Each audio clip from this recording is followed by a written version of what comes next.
I got my piece of Osage home.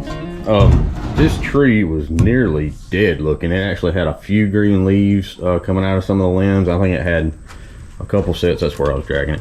Had a couple sets of green leaves coming out of this part. But when I cut into it, there was no sap coming out at all. Normally you cut into this Osage, you got this white milky sap comes out.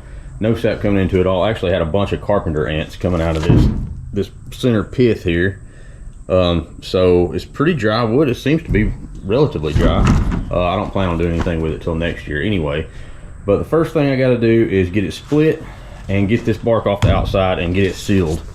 There's some of those ants actually right now. Anyway, I'm gonna, there, look at that. The things were all in it. Anyway, it's been about 2 hours since I cut it, and if you'll look, you can see I've already got drying checks in it coming up. Like, it's already starting to split. Like, you've got to get this stuff split and sealed. We're going to seal the ends, we're going to seal the back. You know, we won't seal the belly side.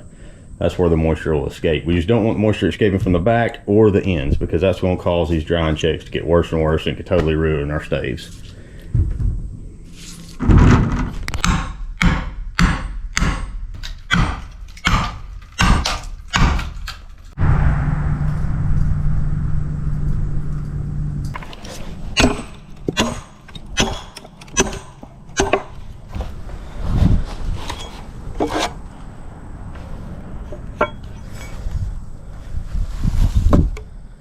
Full of ants, man. I can't believe how many ants are still in that thing.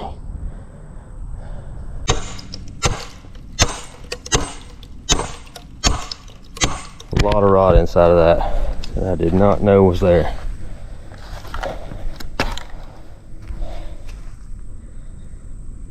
I think we can make it work though. Alright, I'm not big on the moisture meter, but since I just split this open, this should be a pretty accurate reading. Let's see what we get. 20%. So that's probably about right, honestly. I thought it was going to be drier than that. Let's do this dry wood and see what it looks like. That's saying 11%, 8% right there on this dead stuff, but the good wood, we're looking at 18 right there, 18%. Either way, that'll work. Alright, I'm about to spray this thing with some insecticide to kill these ants. And I think I'm going to split both of them again.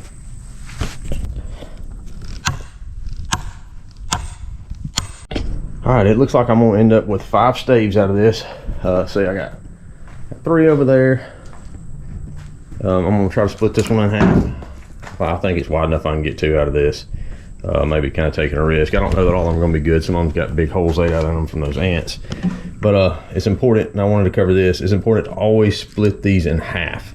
Like, never try to shave a third off or something like that. Because what happens is when you do that, most of the time you're going to get down here and it's going to run off the side. So you're going to have, it's going to be wide on this end, and the bottom end is going to be so narrow you can't use it. And it ends up ruining it. But if you split it in half, most of the time it will follow that grain exactly how it grows all the way to the end.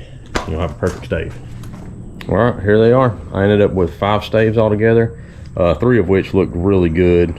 I think they're all pretty decent. Some of them's got some holes ate into them where these ants were in there, but I think that most of that will come out, or I'll be able to incorporate it into the limb. That may be a pretty cool bow.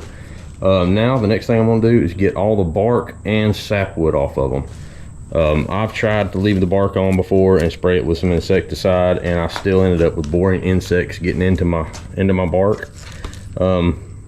And a couple of them went pretty deep and actually ruined that stave. Another time, I'll show you a comparison in a second, I left just the sapwood on, and the sapwood did leave some drying checks even though I sealed it. Here is a stave that I left the sapwood on, and I just sealed it with a Titebond 3, but I still ended up having these drying checks break up into the sapwood, or pop up in the sapwood. I'm not really sure how deep they go, I haven't got to work on this one yet. But still, it's just not worth the risk. So in my opinion, my recommendation would be always get all the bark off and all the sapwood. And on these right here, they don't have much sapwood at all. Like, they're going to be pretty easy to get that off, I'm afraid. So that's a good news. This sapwood on this, I mean, you see how thick that is. It's a nearly 1/2 inch thick. but I should have removed it. I wish I would have.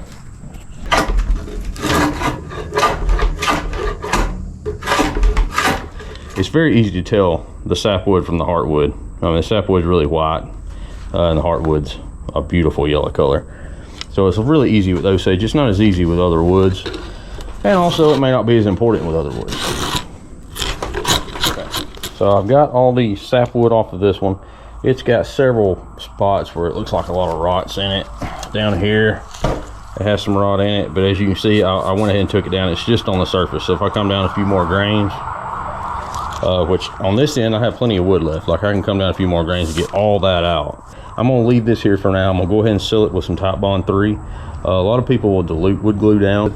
I'm just gonna put it on there as is. I'm a little afraid to dilute it. That's a good idea. Always seal the back, always seal the ends. We're gonna leave the belly side untreated, and this is where the moisture is gonna escape. We'll probably go through here with a hatchet, go ahead and get the rest of that pith off, kind of clean that up a little bit too.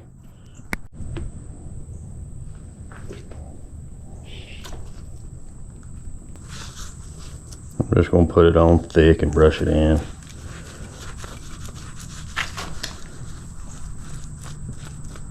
And this is going to stay on here. I mean, this thing will sit around for a year or more. So I want to get it on there really good. And it's probably not a bad idea to come back and check it every once in a while. And if it starts to check or anything, you know, put more glue on it. I'm not saying I'll do that, but I might.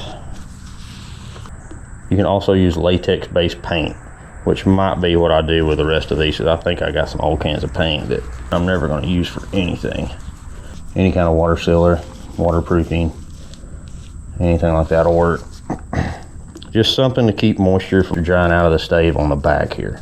And that's what you don't want, because that drying causes that wood to start shrinking, and it dries differently in different areas, and it just basically pulls the wood apart from the inside, all those pressures and forces. All right, I got them all. I painted the backs of all of them, got them all dry, put them on my drying rack, and the last thing I do is I usually date it and put what type of wood it is on the end, because it's easy to forget when you cut them. And sometimes Osage can start looking a lot like mulberry, or vice versa, after it's aged a little while. But we'll come back next year, make some bows.